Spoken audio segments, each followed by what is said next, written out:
तेसन और हेमोन के इस एंजल के बीच शुरू हो चुका था लड़ाई। अब अंतिम फैसला हो के रहेगा।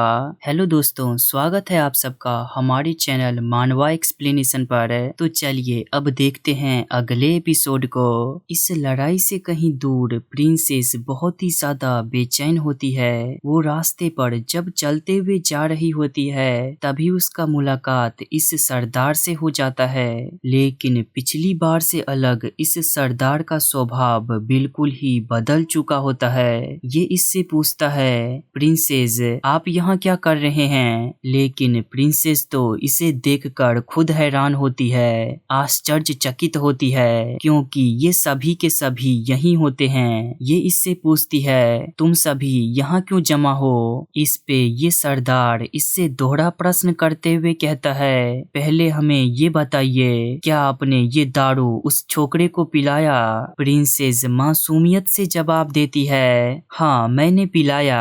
ये सुनकर ये सभी बहुत ही ज्यादा खुश हो जाते हैं, प्रार्थनाएं करने लगते हैं, चीयर्स करने लगते हैं, राहत महसूस करते हुए कहते हैं, हाँ चलो हम सब बच गए। इन्हें देखकर प्रिंसेस बहुत ही ज्यादा आश्चर्य होती है। इन्हें अभी तक नहीं पता चला होता है कि असल में चल क्या रहा है। लेकिन वहाँ की लड़ाई यहाँ तक खबर दे जाता है, वहाँ के लड़ाई के धमाके यहाँ तक पहुँचाते हैं। प्रिंसेस समझ जाती है कि यहाँ जरूर कुछ गड़बड़ है, लेकिन इसे अभी तक ये नहीं लगा होता है कि गड़बड़ इन सभी में है। ये इन सब से कहती है, तुम सभी क्या कर रहे हो? देखो किसी का अटैक हुआ है, चलो भागो यहाँ से, चलो जल्दी से भागते हैं। Calm down princess, calm down, हमें भागने की कोई जरूरत नहीं है। देखो हेमोन ने अपने एंजल को भेज दिया, अब हम सब बच जाएंगे। ये सुनकर इसे पता चलता है कि ये सब ने तो कब का डेमन गॉडेस को धोखा दे दिया है। ये सरदार इससे कहता है, प्रिंसेस हम सब थक चुके थे, हम सब कितना भी डेमन गॉडेस को ऑफर करते, वो कुतिया कभी भी हमारे तरफ देखती भी नहीं। अब हमें कोई ऐसा जगह चाहिए जहां हम रह सकें। ये हमारे गांव को देखिए, कैसा लग रहा है ये, यहाँ कोई अपना टट्टी भी ना फेंके जहां हमें रहना पड़ रहा है। बस ये आखिरी बार, अब हमारे दुखों का अंत होगा। क्या तुम्हें लगता है कि हेमोन तुम्हें जिंदा छोड़ देगा? वो तुम्हें भी मार देगा। प्रिंसेस कहती है, लेकिन ये सब तो कब के अपनी मौत के लिए तैयार होते हैं। ये अपने डेमन एनर्जी को अपने शरीर से बाहर निकाल रहे होते हैं। इससे ये पूरी तरीके से डेमन जाति से अलग हो जाएंगे। अगर ये डेमन एनर्जी को अपने शरीर से निकाल देंगे तो फिर ये अब और डेमन नहीं रहेंगे। ये सभी खुशी खुशी इस काम को करते हुए कहते हैं, हमें माफ करिएगा प्रिंसेस, हमारे पास और कोई रास्ता नहीं बचा है। ये प्रिंसेस थोड़ी देर पहले तो खुश थी कि इसके क्लैन के लोगों के साथ मिलना हुआ, लेकिन अब इसके क्लैन के लोगों ने इसके क्लैन को ही बहिष्कृत कर दिया, इसके गॉड को ही बहिष्कार कर दिया, अपने गॉड का ही बहिष्कार कर दिया। इसका दुख भी जायज है। तेसन और उस एंजल के बीच का लड़ाई भी एक अहम मोड़ पे पहुंच चुका होता है। ये एंजल अपने गोल्डन ऑरा से तेसन को बिल्कुल ही भस्म करने जा रहा होता है, खत्म करने जा रहा होता है, और इसके गोल्डन ऑरा के बारे में तेसन को बिल्कुल नहीं पता होता है। तो इसके शुरुआत के 3 अटैक को तो ये अपने एब्सोल्यूट नलिफिकेशन स्किल से नलिफाई कर देता है, लेकिन अब आगे इसे सावधान रहना होगा। ये अपने तरफ से जितना कर सकता है उतना ये करता है। अपने सभी बफ टाइप स्किल को एक्टिवेट करके इसके तरफ आगे बढ़कर अपने स्वॉर्ड के फर्स्ट फॉर्म को एक्टिवेट करके इसे चीरकर आगे निकल जाता है। लेकिन आश्चर्यपूर्ण इस अटैक से इसे बस 0 डैमेज लगता है। ये देखकर तो तेसन चकित रह जाता है, हैरान हो जाता है, कोई भी हैरान हो जाएगा। लिटिल वॉरियर इसे सावधान करते हुए कहता है, बेवकूफ आगे देखो, एक और अटैक आ रहा है। अपने गोल्डन ऑरा को एक रिंग के शेप में बनाकर इसकी तरफ छोड़ देता है। तेसन जल्दी से झुककर इसे डॉज करता है, लेकिन फिर भी ये थोड़ा सा इसे लगकर आगे निकल जाता। बस इस थोड़े से लगने के कारण इसे 420 का डैमेज मिलता है। दिस डैम्ड बास्टर्ड, अब ये नहीं बचने वाला। ये कहकर तेसन अपने स्वॉर्ड पे अपने ऑरा को एक्टिवेट करके अपने एक्सक्लेरेशन स्किल को एक्टिवेट करके इसके तरफ तेजी में बढ़ जाता है और इससे जितना हो सकता उतना ये इस पे अटैक करते जाता है। कभी 59 का डैमेज पहुंचाता तो कभी 51 का डैमेज पहुंचाता।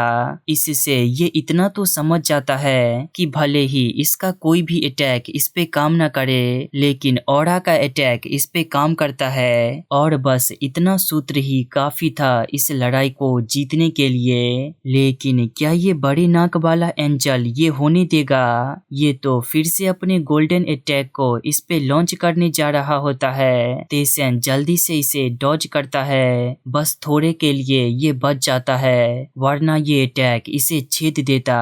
ऐसे ऐसे ये कई सारे अटैक करता है और तेसन सभी से बचते जाता। अंततः तेसन इसके पैटर्न को समझ जाता है कि ये किस प्रकार से अटैक करता है। तेसन भी इस लड़ाई में अपना सब कुछ देने के लिए तैयार हो जाता है। इस लड़ाई को इसके मुकाम तक पहुंचाने के लिए तैयार हो जाता है। ये एंजल इससे दूर जाने लगता है ताकि ये इस पे फिर से अपना जोर का अटैक कर सके, लेकिन इस बार तेसन इसे खुद से दूर नहीं जाने देता।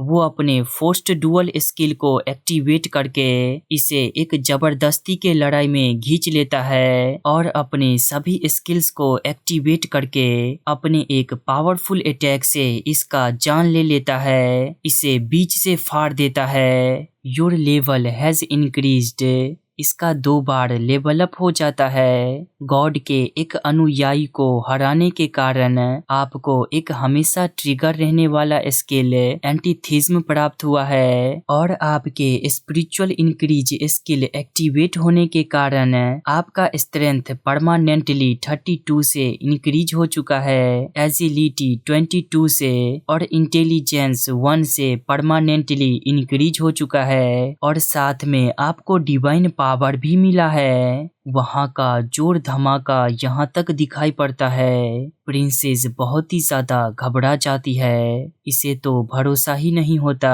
कि तेसन का खात्मा हो चुका है। ये सोचकर ही ये डर जाती है कि मिस्टर तेसन का खात्मा हो चुका है, लेकिन ये सोचकर कि मिस्टर तेसन का खात्मा हुआ है, ये सभी लोग बहुत खुश होते हैं। ये सरदार चौवनिया मुस्कान देते हुए कहता है, चलो ये खत्म हुआ। एक मामूली प्राणी गॉड के अनुयायी के सामने कैसे ही टिक सकेगा, मरा बेचारा। प्रिंसेस अब चलिए खुद को सेक्रीफाइस करिए, हमारे खातिर खुद को कुर्बान करिए। ये प्रिंसेस तो पूरी तरीके से टूट चुकी होती है, आंसू हैं कि रुकने के नाम ही नहीं लेते।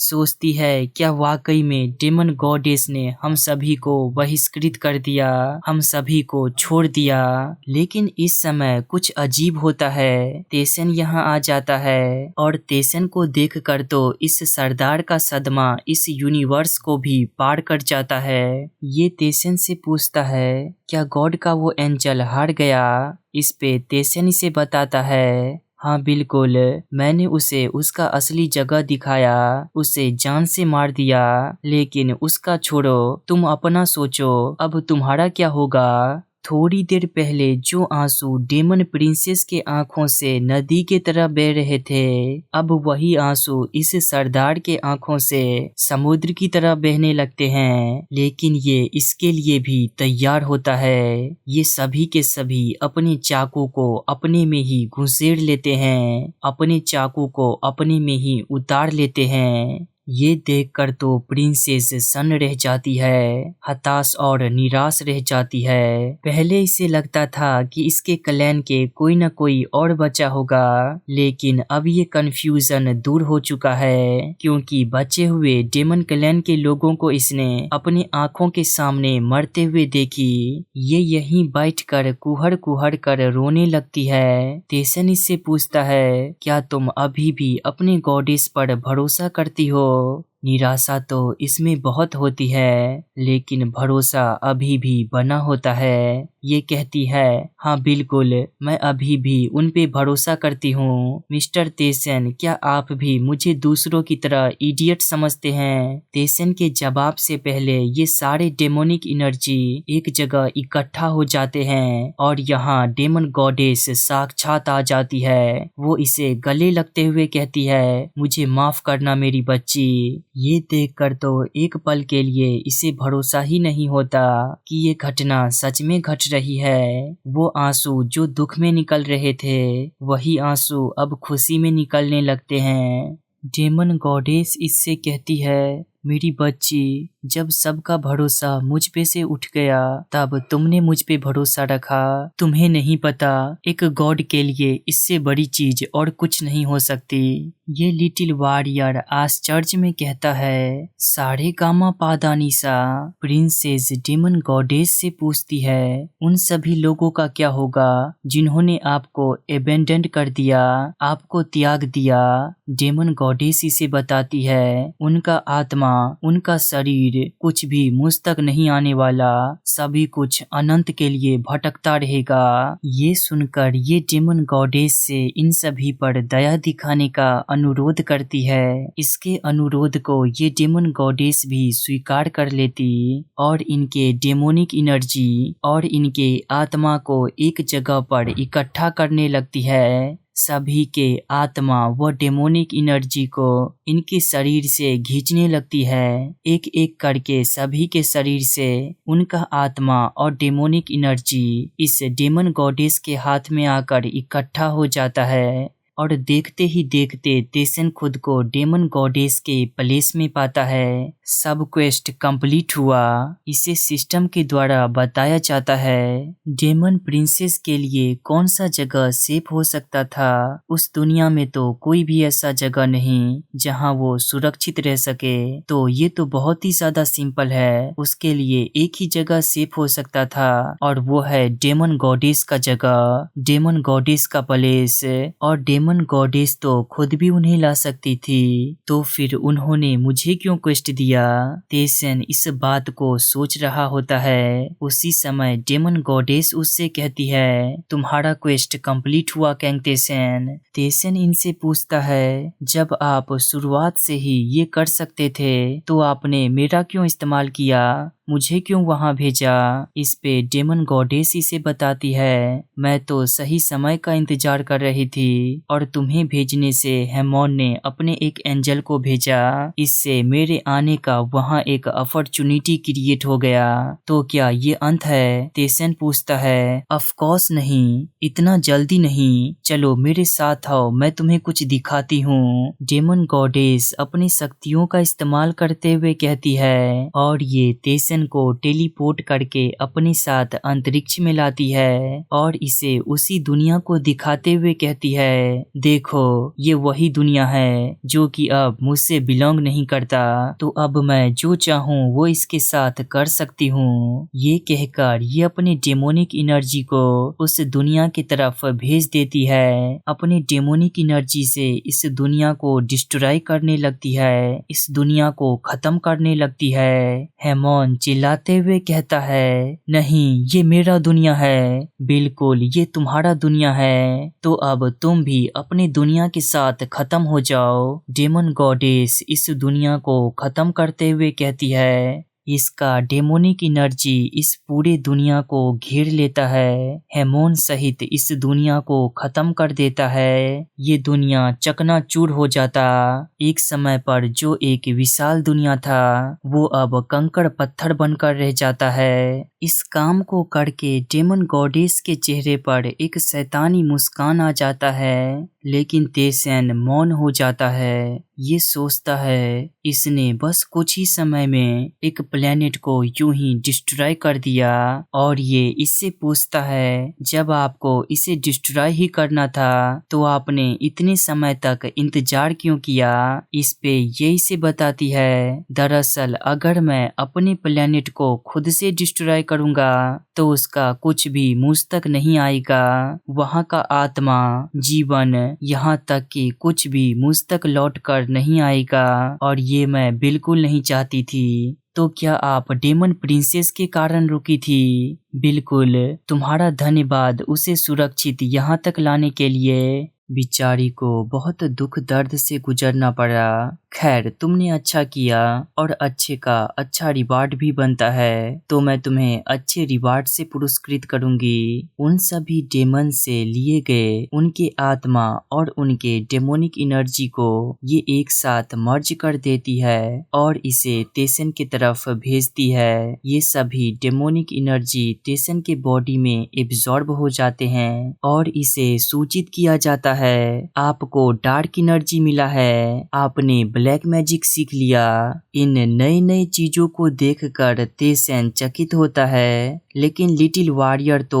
पगला ही जाता है। इसे विश्वास नहीं होता कि एक इंसान ब्लैक मैजिक सीख सकता है। डेमन गॉडेस इससे कहती है रुको जरा, सब्र करो, अपने स्टेटस विंडो को तो चेक करो। इसके स्टेटस विंडो को चेक करने पर इसके स्टेमिना, माना, स्ट्रेंथ के जगह पर एक मैजिक का भी कॉलम आ चुका होता है। उसकी संख्या अभी 10 होती है। ये गॉडेस इसे बताती है दूसरे एनर्जी की भांति ये डेमोनिक एनर्जी भी हैं। तुम लेवल अप करके इसके पावर को इंक्रीज कर सकते हो। जैसे जैसे तुम्हारा लेवल इंक्रीज होगा वैसे वैसे इसका पावर भी बढ़ता जाएगा, लेकिन इतना पर्याप्त नहीं। चलो तुम्हें कुछ बोनस भी देती हूँ। ये कहकर ये अपने एनर्जी के एक हिस्से को तेसन की तरफ भेज देती है। You have learned the special activation skill dark steel.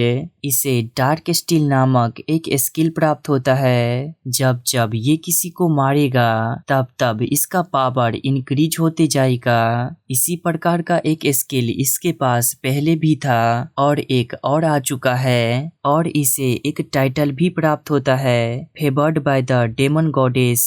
इस स्टिग्मा के मदद से जब ये डेमन गॉड से प्रार्थना करेगा तब ये कोई सा भी आइटम भेंट करके इनसे ब्लैक मैजिक सिखाने का अनुरोध कर सकता है। हाँ, लेकिन आइटम भी अच्छा होना चाहिए, उसमें डार्क मैजिक होना चाहिए। डेमन गॉडेस के द्वारा इसे 2 ब्लैक मैजिक भी प्राप्त होता है, एक डिस्टोर्टेड फ्लोर ऑफ डिकार्बिया और दूसरा इमोशनल टुरमोली ऑफ रूम। ये वही डार्क मैजिक होता है जो गाइड ऑफ सिन के वो डेमन इस्तेमाल कर रहा था। चूंकि इन्होंने सभी रिवार्ड्स दे दिए हैं तो अब बस एक ही चीज बचता है, जानना कि वो कौन है जिसने इसके दुनिया पे अटैक किया है। तुम्हारा गेस सही था, वे सभी एंशिएंट गॉड्स हैं। एक समय पे हम सब उन्हें सील करके उनके जगह ले लिए। इस पे तेसन पूछता है वे क्यों हमारी दुनिया को तबाह कर रहे हैं? तुम गलत हो, वे सिर्फ तुम्हारी दुनिया को तबाह नहीं कर रहे बल्कि 12 साल से वो 258 दुनिया को तबाह कर चुके हैं। 258 संख्या ही चौंकाने वाला होता है। वो सब ऐसा क्यों कर रहे हैं? तेसन पूछता है ये तो मुझे भी नहीं पता, लेकिन मेरे अपनी कुछ राय हैं। मेरे मुताबिक वो हम सब से नफरत करते हैं। उन्हें नफरत है कि हम सब लेवरेंथ में सेटल हो चुके हैं। यहाँ अलग अलग वर्ल्ड से एडवेंचर्स आते हैं, तो क्या ऐसा हो सकता है कि वो उन्हीं दुनिया को खत्म करते हों जो दुनिया लेवरेंथ में इंटर करने के काबिल हो? लगता तो मुझे भी ऐसा ही है।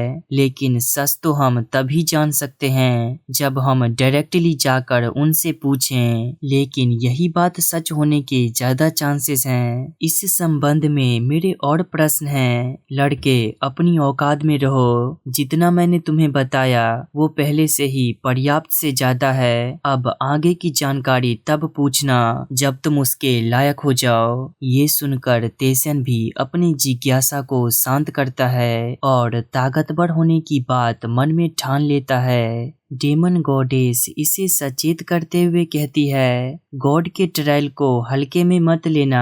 वो तुम्हारी जान की बिल्कुल भी फिक्र नहीं करते। उनके ट्रायल को देते हुए तुम्हारा जान भी जा सकता है। लेकिन तेसन तो ताकतवर बनने के लिए कुछ भी दांव पे लगाने को तैयार होता है। इसके इस जिज्ञासा को देखकर डेमन गॉडेस इससे पूछती है, क्या तुम्हें एक रास्ता के बारे में पता है जिससे इससे आसानी से ताकतवर बनना जा सकता है? हाँ बिल्कुल, एपोस्टल कॉन्टैक्ट।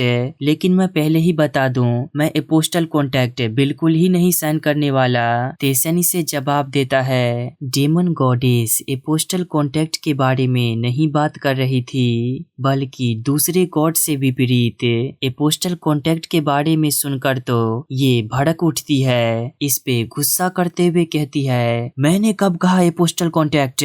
भाग जाओ यहाँ से, वरना गुस्से में मैं कहीं तुम्हारा सर न फोड़ दूं। ये कहकर वो तेसन को यहाँ से बेदखल कर देती है, बाहर निकाल देती है। उसे यहाँ से बाहर निकाल कर इसे थोड़ा राहत महसूस होता है। तेसन तो इस डेमन गॉडेस के इस भयानक चेहरे को कभी नहीं भूल सकेगा। 19 फ्लोर पर वापस आने पर भी लिटिल वॉरियर डर में होता है। आखिरकार इसने अपनी आंखों के सामने एक प्लेनेट को कुचलते हुए देखा है, डिस्ट्रॉय होते हुए देखा है। तेसन गंभीर होता है। अभी तक ये जितने भी गॉड से मिला वो सभी बहुत ही ज्यादा ताकतवर थे, ताकत के सभी लेवल को पार कर चुके थे। ये सोचता है क्या ये भी इनके जितना ताकतवर हो पाएगा।